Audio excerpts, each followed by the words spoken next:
Hey, what's up YouTube? It's Ben, and in this video, I'm going to show you how to protect your email domain.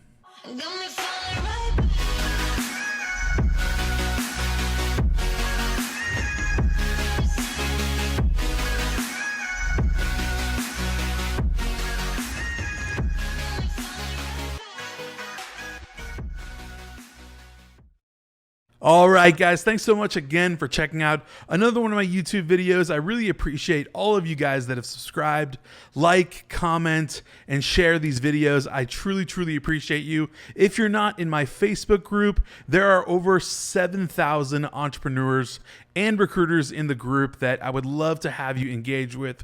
And you can interact with me in there as well. Ask whatever questions you want, just kind of an extension of this channel. So link in description to Six Figure Recruiters. I do hope to see you there. Let's jump right into the video.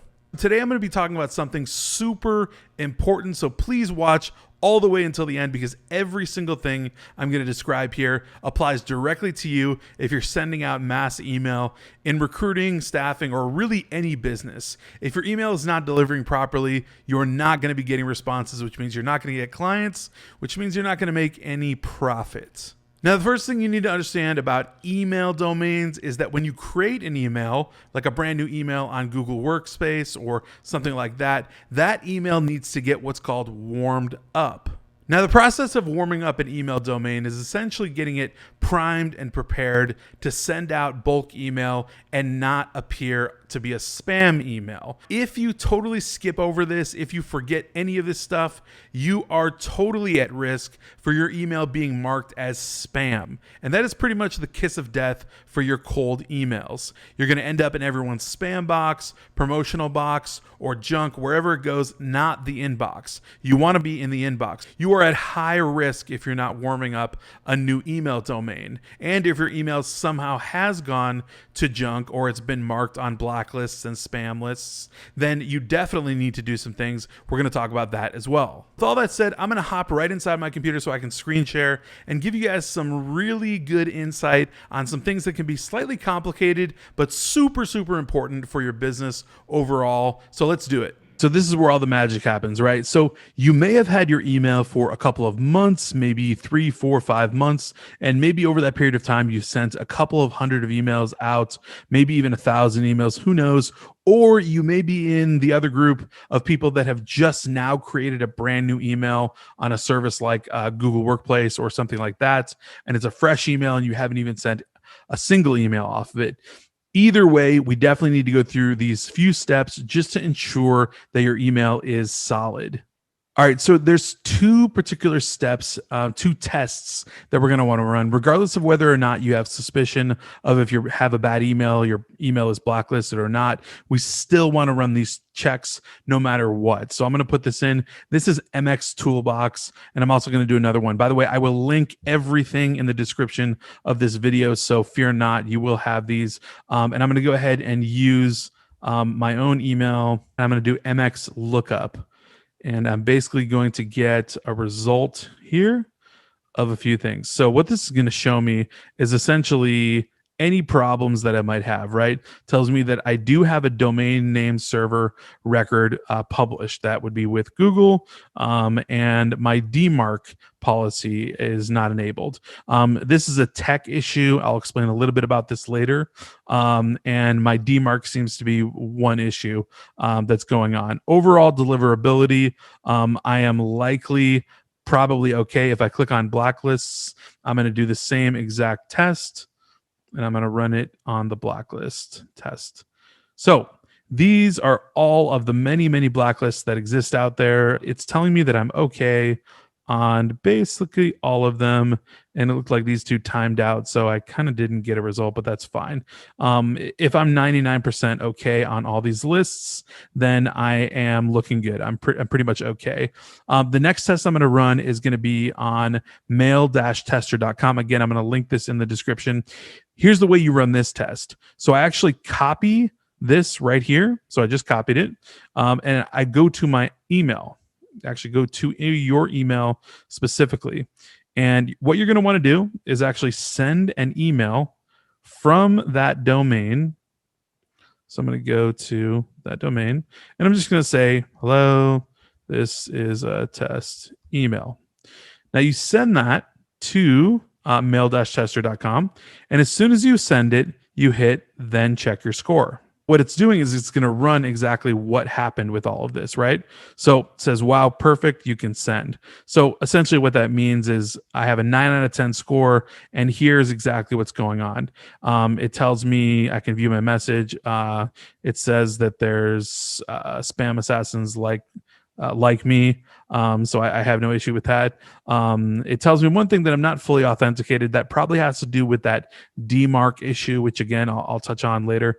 And my message could be improved. The only reason it's saying message could be improved is because I said, hello, this is just a test. And it tells me that I'm not blacklisted. So that's excellent. So overall, based on the results that you get from MX Toolbox and mailtester.com and any other site that you can test, because there's a billion of them for testing email domains and blacklists and all of that, irregardless of all that, I would absolutely 100% continue to test my email on these sites to ensure that somehow, somewhere along the lines, you don't end up in a situation where you're going to junk, you're going to spam, and you don't know. So you want to test frequently. You want to test this something like maybe once a week, once every couple of weeks, something like that, just to make sure that you're safe and you're good and you're actually delivering. You don't want to send out a chunk of 1,000 emails just to find out that every single one of them landed in somebody's spam box. So let's get to the good stuff. If you do realize that you're on a ton of blacklists and that your email domain has been compromised,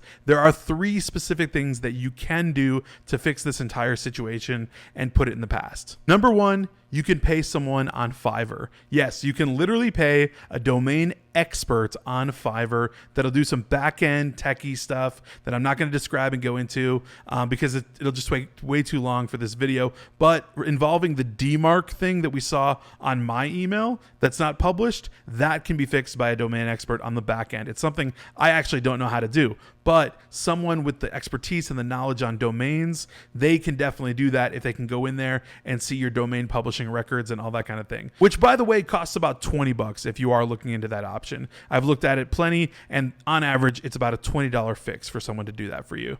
Now, the second step that you can take if you realize that your email is totally compromised and it's on a ton of blacklists, it's not delivering to people's inboxes, going to junk, going to spam, you could just create a brand new email domain. Very, very simple. So let's just say that I had ben@abcrecruiting.com. All I'd have to do is create a new alias that says benjamin@abcrecruiting.com. It's a brand new email. It's going to be totally new, and I can then warm it up and have it start sending out 100 plus emails per day, fresh, brand new, clean, all good. All right, so the third item that applies to both of the previous items 1 and 2 as far as action-wise is the almighty warming up of the domain. Now, what I suggest for this is utilizing an online service. There's 3 of them. I am going to link these in the description of the video. The first being Lemlist. So Lemlist is a service that will warm up your domain, and you can check that out, link in description. The second one is called Lemwarm. Lemwarm is basically a branch off of Lemlist, and what it's going to do is pretty much do the exact same thing, and it's going to focus on warming up rather than utilizing a list and a CRM function. The last one is Warm Up Inbox. This is actually my favorite. This is the one that I highly recommend to people. And I know other people that have utilized this with great success. Basically what these services do is they're going to warm up your domain automatically, which I'll explain in more depth in this video. Now, if you do absolutely nothing, if you don't do any of these tests or checks, and you continue to send out bulk email, which is exactly what you'll be doing in recruiting and staffing, you will absolutely be headed for more blacklists, more spam. You will not be delivering to someone's inbox. You will definitely be going to their junk or spam or promotional, and that is just not gonna fly. This is exactly why I recommend that you run these tests, then figure out the best next course of action for you, whether that be creating a brand new email with a different alias, then warming up that email. But I highly recommend, regardless, warming up your email with one of the systems, Lemlist, Lemwarm, or Warm My Inbox. That is going to take you straight into the inbox no matter what. The moral of the story is warm up your email, keep your email safe so that you're not stuck. Follow these tips and tricks in this video. Ensure that your email is delivering properly so that you can send lots and lots of cold email and in turn get lots and lots of clients. If you enjoyed this video, please smash that like button, subscribe if you're not already, hit that alert button so that you know every single time I come out with a brand new video. Until then.